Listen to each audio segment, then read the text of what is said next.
Brasil aqui, apesar da perspectiva da Selic alta por mais tempo, que acaba impactando diretamente lá no custo de capital das empresas, né? A gente sabe que nos modelos ali de valuation isso impacta bastante, e também com a perspectiva dessa Selic mais alta trazer atratividade para a renda fixa. Você vê essa atratividade, você vê que vale a pena ter ter exposição relevante na Bolsa, nas empresas aqui no Brasil, principalmente quando a gente olha o PL, que está em níveis baixíssimos, o PL da Bolsa, inclusive? Sem dúvida. O Brasil oferece, no nosso entendimento, bastante oportunidade, tá? Mais por uma composição em nosso momento de ciclo de juros do que por conta de méritos propriamente nossos, né? Eu me explico.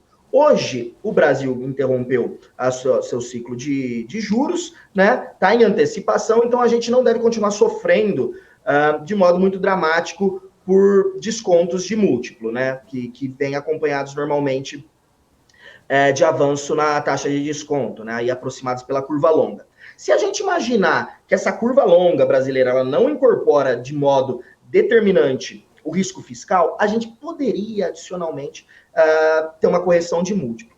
Mas quando a gente olha para a composição da Bolsa Brasileira, muito associada a commodities, né, a gente continua construtivo para cenário de preço, tá?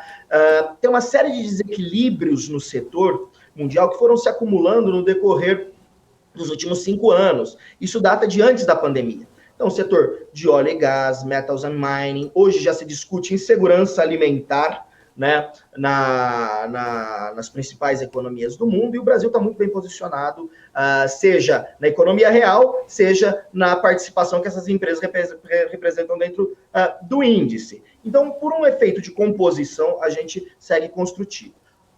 Quais setores a gente está evitando? A gente está evitando aqueles de varejo, de consumo discricionário de bens duráveis, né? Aqueles setores que se saíram muito bem ali por volta de 2020, começo de 2021, mas que foram penalizados de modo bastante determinante no último ano e meio, né? Por que a gente segue menos construtivo com esse setor em particular, né? Aproximado pelo e-commerce? Trata-se de um setor altamente competitivo, né? A gente vê o aumento dos custos de frete ainda afetando margens, mas não somente. São setores lá fora chamados big box retailers, né? Que tem um ticket médio consideravelmente mais elevado, que depende da tomada de crédito. Hoje, com esse aumento da taxa de juros vertiginoso no Brasil, o que a gente pode observar é que houve um encarecimento muito grande do crédito, junto com uma inflação elevada que comprime a renda disponível,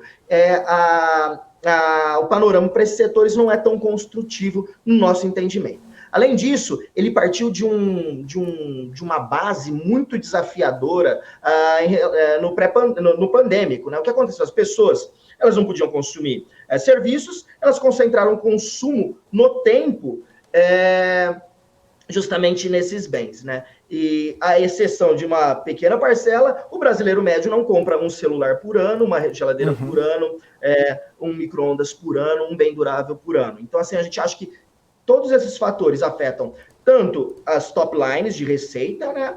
Seja por juros, seja por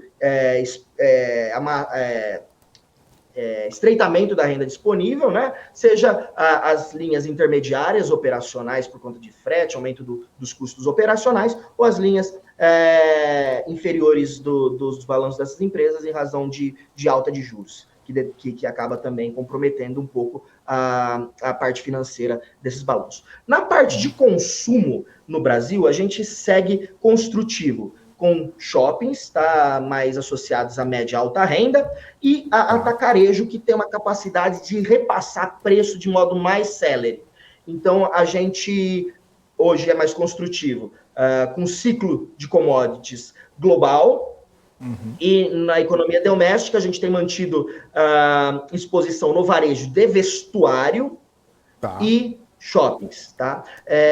Para equilibrar a carteira, a gente gosta também de adicionar elétricas para conferir estabilidade de voo ao portfólio, tá? Em relação ao risco de China afetar de modo muito dramático ao setor de commodities, a gente enfatiza que a situação para essas empresas de commodity, aqui eu falo de modo mais abrangente, é ímpar. Não se trata de uma replicação de outros ciclos. A condição dessas empresas é muito particular, né? Então, elas estão muito melhor capitalizadas do que em outros momentos, elas desalavancaram de modo bastante sustentável e não têm previsões de gasto em CAPEX muito vultosos. Então, elas estão em uma condição diferente também.